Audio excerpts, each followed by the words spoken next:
Welcome to Try It and Buy It, where it's time for round 3 of Rollibot. We had battle French fries. Not quite what I would describe as like a nice fried French fry, but considering it was cooked in an easy bake oven, that's not bad. And battle hot wings. If you are trying to live like a Buddhist monk and just eat like brown rice and raw broccoli or something, yeah, get yourself a Rollibot. But when you come to your senses, get that deep fryer, baby. Now it's time for the last test. Battle 3-course dinner! Rollibot, round 3. Now we just want to see what it can do. We want to take it to task. We want to see how good it works just as a device. First up for our side dish, we're going to have coconut shrimp. Coconut shrimp, you just take some shrimp, you dip it in some flour, put it in an egg wash, and then some panko and some coconut. Our second course will be beef Wellington. So we're using a modified recipe from Chef Gordon Ramsay. You make some duck sills out of some mushrooms. You can use button mushrooms or whatever mushrooms you want.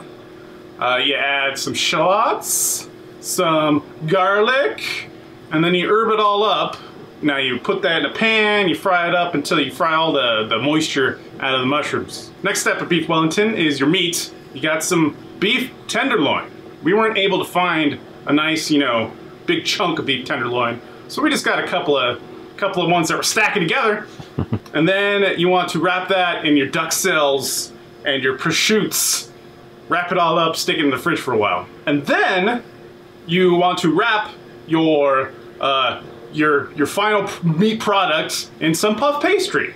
Our final course will be dessert. We have some bread pudding. You see me make this all the time on Chopped. You got bread pudding. Basically, a bread pudding it's just a mushed up French toast. That's all you got. It's got the egg, it's got the milk, it's got sugar, cinnamon, everything in it, and a little bit of milk.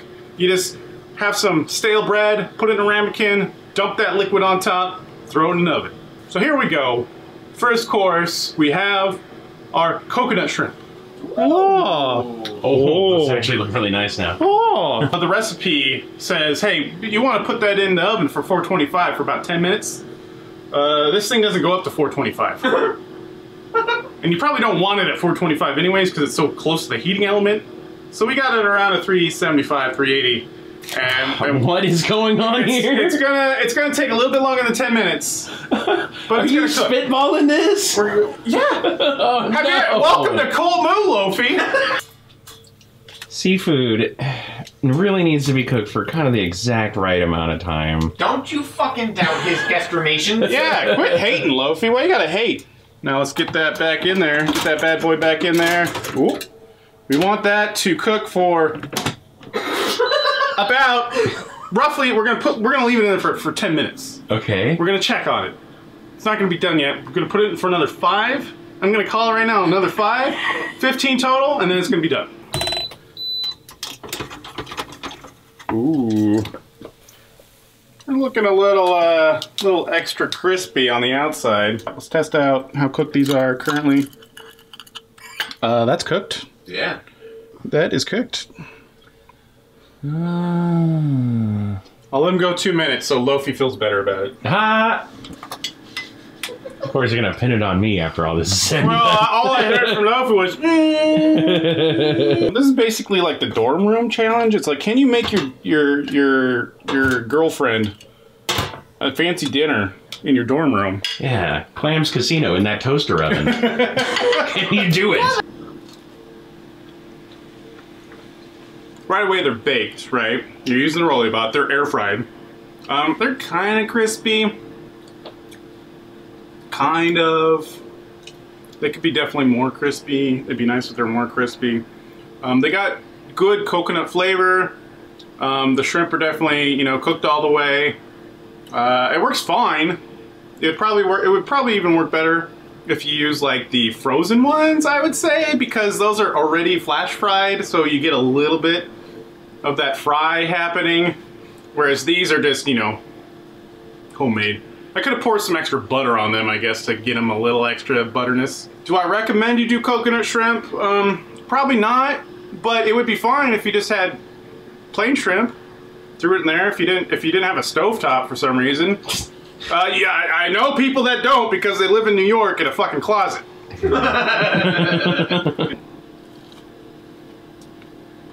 Pretty heavy on the coconut. There's a lot of coconut in here. Coconut becomes before shrimp. It's not shrimp coconut. It is apparent that these weren't deep fried or pan fried or anything like that. There's something about the shrimp that doesn't quite hit me right, and it's overcooked. Yeah, it might be the moisture level of them. It doesn't have like a really juiciness on the inside or a snap.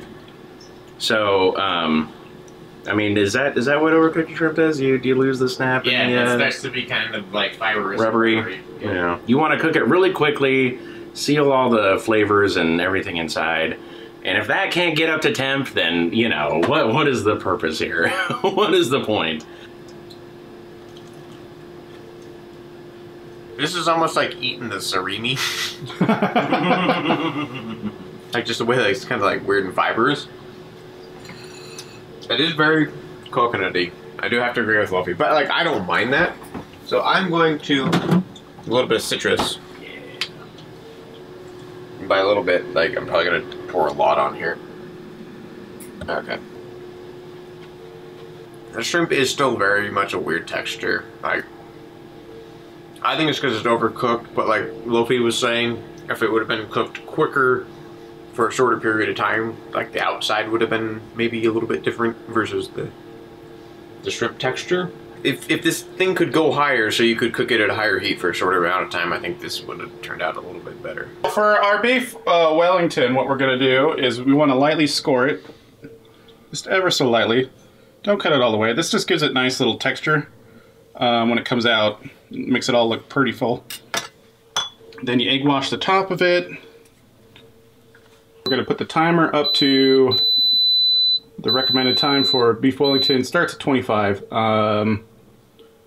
We'll go an extra minute. So here's a question. Are any of the foods you're cooking tonight actually achieved by the temperature of your Rollibot? Yes. Dessert. Oh, yay. This is only 10 degrees off, so I think it's pretty close to being okay. This is slightly larger. Uh-huh. But You're gonna fuck this up. Perfect. okay, get that in there. And then let it go. 25 minutes. This one's gonna take a while, but not as long as our dessert. So we had to pull it out off camera because it took like an extra 20 minutes. Pull what out off camera? So the maximum the recipe called for was 35 minutes. We ended up doing it for about 45 minutes. 10 degrees cooler though. It was 10 degrees cooler. 10 extra minutes. 10 degrees, 10 extra minutes. I get it now. But since the airflow's going and it's nice and hot on the outside, what happens to your pastry is that happens. So An overdone baked potato right now. yeah, it kind of looks like that. But hey, you know what? It's oh god, this is so tender. My pastry. What? My pastry. We're gonna let that cool. Oh my god, wow. It smells amazing. Yeah, it looks pretty fucking cool. Holy crap, look at that. The temperature is coming out of that thing. Dang.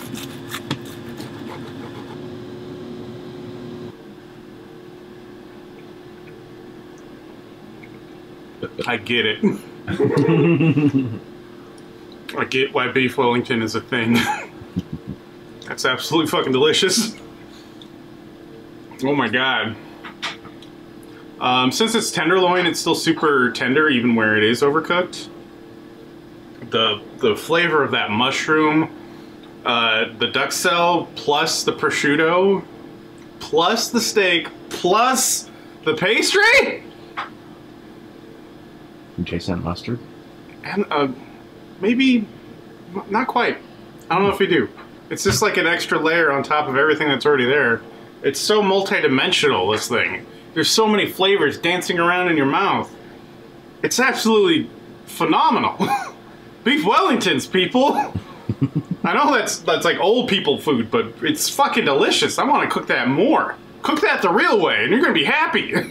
But if you have to, guess what? You can make that in a Rollibot. Oh, wow. Like, looking at that thing, it looked like it was so overdone as far as, like, the pastry and stuff, but... That so much other material there that you kind of don't even notice. Yeah.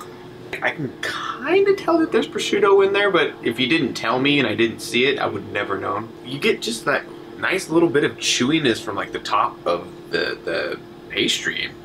It's really good. And had I not known this was being made in a Rollibot, maybe I'd be like, something's weird with this, but all in all, that did an okay job, man. This would be like, okay, I'm inviting my chick over, I live in a dorm room. Boom, beef Wellington. She'd be impressed.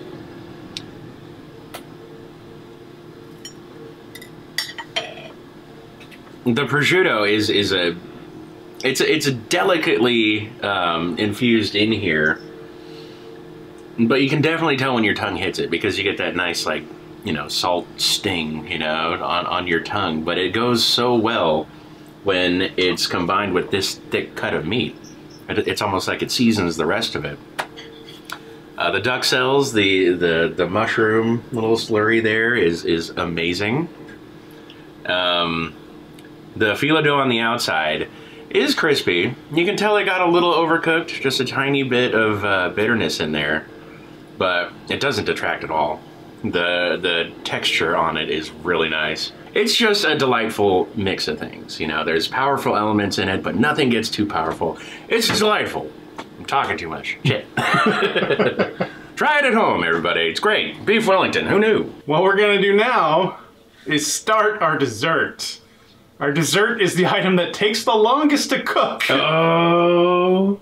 So, I mean, we're gonna be here till fucking midnight doing this shit. Loafy probably has to go home at some point. Yeah, I do. Yeah, but let's get to it. Do you know how long this goes in for? Okay, that long. So it's beam temperature. It's beam time. No, everything so far hasn't been able to get it high enough temperature. Guess what this one can't do? The timer doesn't go long enough. Oh, you're fucking kidding me. It goes to the right temperature. But the timer doesn't go long enough. Fuck it.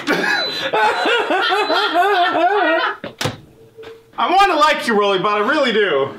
But I feel like your focus is just a little bit too narrow. I definitely overcooked the top of it. But I don't know.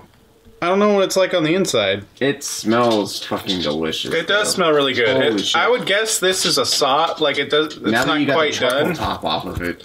I would guess it's not quite. Whoa! It's like super airy on the inside of it.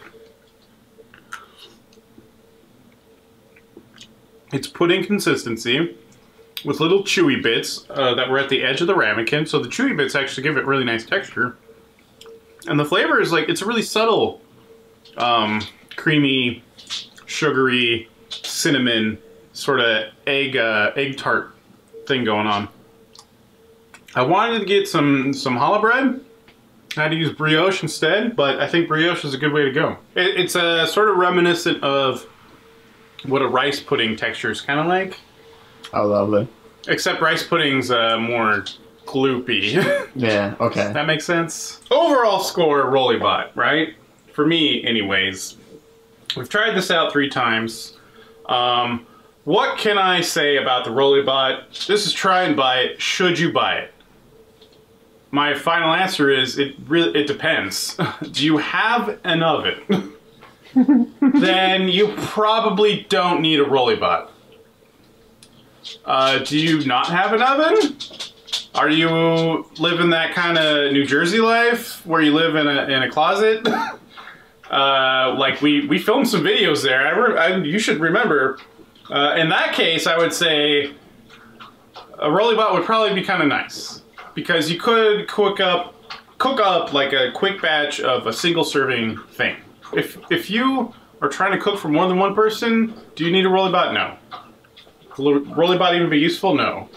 Are you trying to make a multi-course meal? Do you want a Rollibot? Probably not. 14 hours? You have 4 hours? Because it's going to take that long. After everything we've done with the Rollibot. Yes.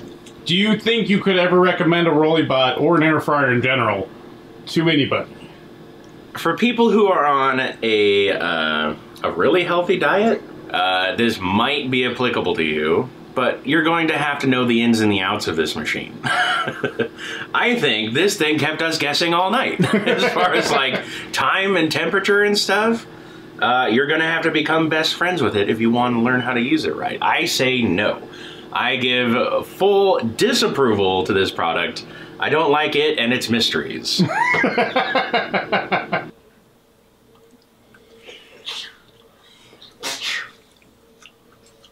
It almost has like a tapioca pudding. Yeah. Kind of. I mean, it is pudding-ish. Yeah, but like the texture that you get from it as well, like that's what it does to my brain. It reminds me of eating tapioca. This is the first time I've had bread pudding. I'm not put off by it. And I can see why everybody on Chop makes this. Yeah. Because it does taste good, and it's like fucking 3 ingredients, so... This is really good considering that came from the Rollibot. But like you said, maybe not overfill. I guess my overall critique on the Rollibot is it just takes too long to do multiple things. If you're gonna just do French fries, cool. If you're gonna do tater tots, fun. If you're gonna do the pre-battered frozen shrimps and stuff, maybe fine. If you have an oven, you don't need this, but if you don't, I mean, it's very feasible. Mm-hmm. You can get stuff done, and if you are trying to watch fats and some of that stuff, like I can see where this would work as well. Yeah, it's a solid because, like, it's not a horrible product. It can cook things. I mean, we made fucking beef Wellington in there. Which turned out way better than I thought it was going to. And it does make crispy fries. It just makes a handful of fries. I honestly can't give it a solid recommend, but I also can't say, like, this isn't for nobody. Because there's somebody out there that... Yeah, well, this isn't the fart egg machine. No. By any means. So there we go. There's our final view on the Rollibot. Why don't you guys let us know in the comments what you think of air fryers, if you've tried them, if you've tried any Rollibots. Let us know what your experience has been. You've seen us run the whole gamut on this thing, and hopefully hopefully what you've seen gives you a better idea if you want one of these or not. You can make that decision now. This has been Try It and Buy It. Rollibot round 3. Thanks for watching. Please like, share, subscribe. Go check out our social deets. Go check out Loafy on Twitch. Thanks for watching.